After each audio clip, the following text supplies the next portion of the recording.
I'm Miki. And I'm Eli, and this is ShamonBabe Productions. And we are talking about Twisted Fate, the card master.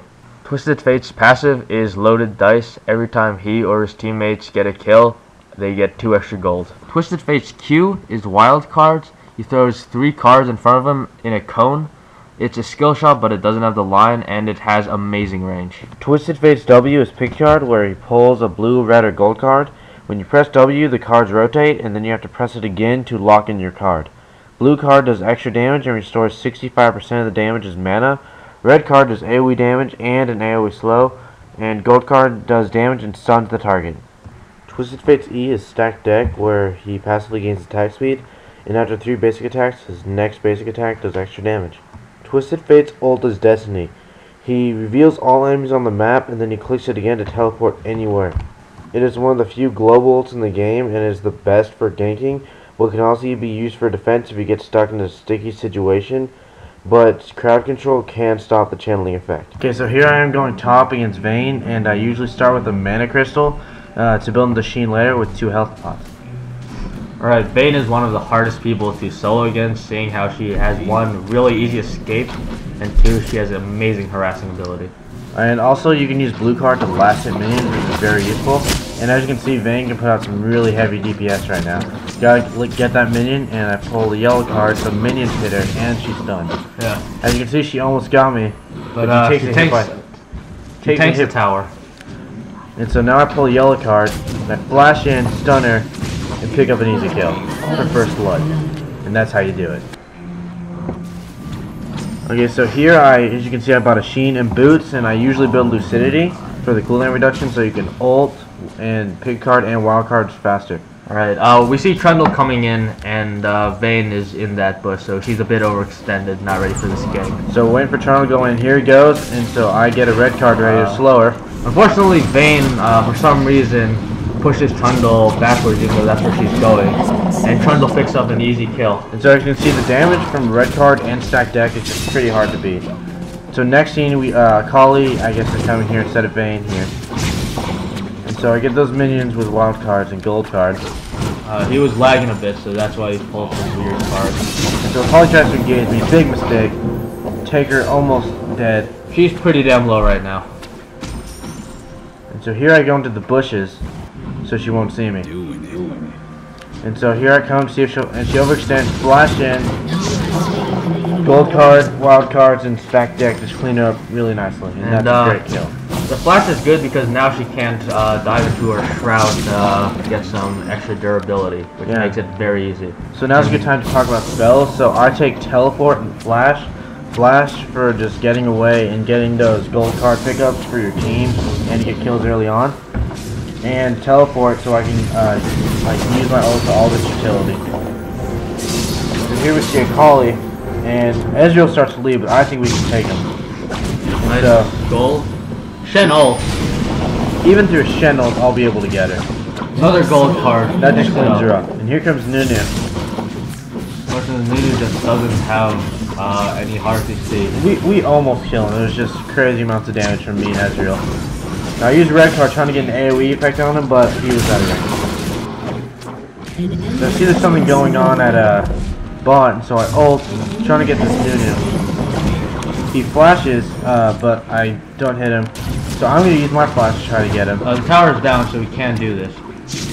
And so I see I almost get him, pulling another yellow card, but it looks like he's going to get away. He's out of range. Wild cards and hope, but no.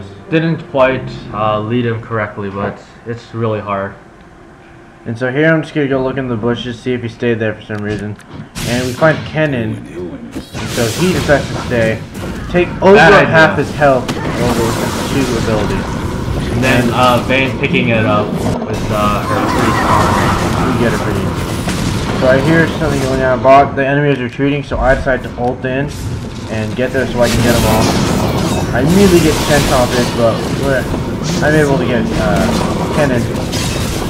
And this Shen just doesn't stand a chance. It's 4v1 or 5v1, and so we pretty much just mop them up. And I take teleport so I can just teleport here and take this tower while my team pushes the other one. The thing with TF is he has amazing. Also, he has amazing damage, but he also has amazing pushing ability. And with teleport and his ult, he can side push like no other. Also, blue cards is what you want to use on towers because it refunds your mana and it procs Lichbane / Scene on it. So you can be hitting the tower for like 400. Here Nunu comes trying to get me. I take his bench off with wall cards so I can stun him. As you can see, it looks like I might die here. But will I? Another gold. See, gold cards, chain pulling gold cards is so hard to stop. And this Nunu is simply getting whittled down bit by bit. Goes into the bush. Another gold. Look at that, flash away. Out, and I then see him. He comes back. Easy kill. Finish him off with stacked deck. So going back, safe and sound.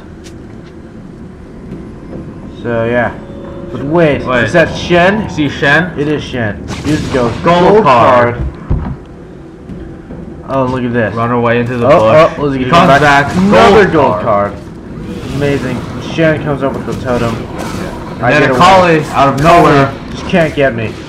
That is the power of chain pulling gold cards. If you're gonna play TF, make sure that you know how to lock cards correctly. That will make you a lot better, and it's a lot easier to play with it. It takes a lot of practice. Like I've played TF, and I have to say that I am probably the worst person at picking cards. It takes a long time to really master.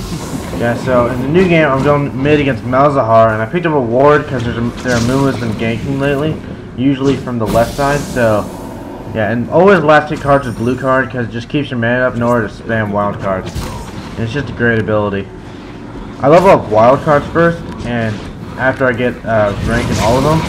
And so Q is better than Malzahar E, flashing is better in, than R, and getting immediately stunned. Picks up the kill. Mumu, I don't know what he's doing. He's kind of derping around the minions. Oh, and backs off. Looks like a getaway. Alright, new scene. So looks like I'm ulting after a team fight here. Oh, see Malzahar. Get him with the side card, pick him off, and here, up, and I get a double kill with Mord's ult. Amazing. Look at that. Look at that. His ult is just so good. Using his special pink card, he turns Vayne into a ghost. Anyway, he goes and side pushes. So here I go pushing bot because I see no one's there. So while my team pushes mid, what you want to do with TF is side push. Because it's very hard to catch him with constant gold cards or red cards slowing all of them or just stunning one person. And you can just chain pull blue cards just to take the tower down so fast. Now the thing with TF is even AP, you wouldn't think that an AP champion would have such strong pushing ability, but TF is one of those few exceptions.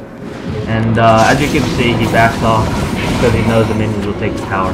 Okay, so here we are pushing mid and we get ganked by their whole team. So I see that and I start teleporting bot to get their tower.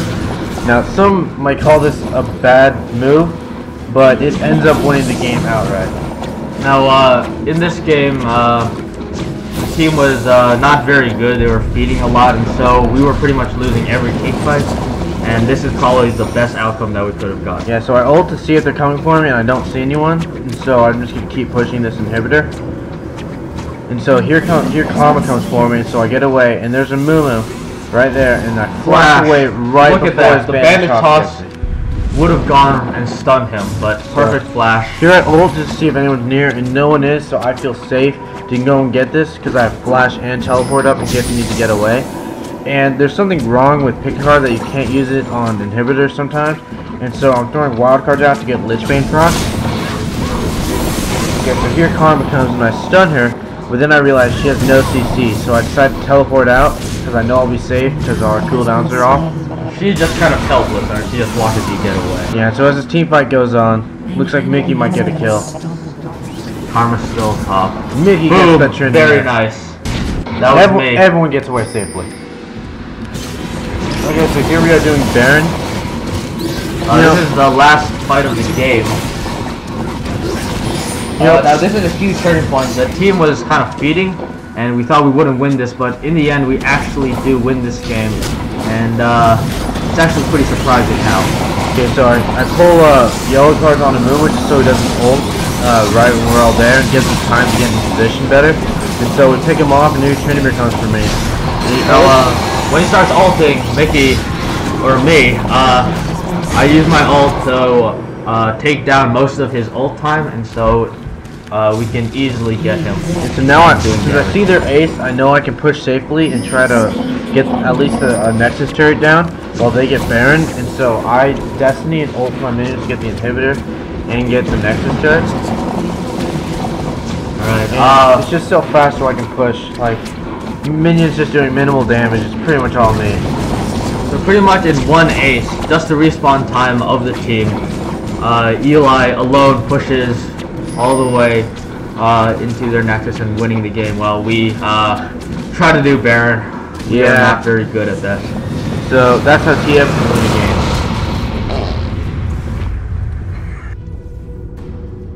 game. Victory!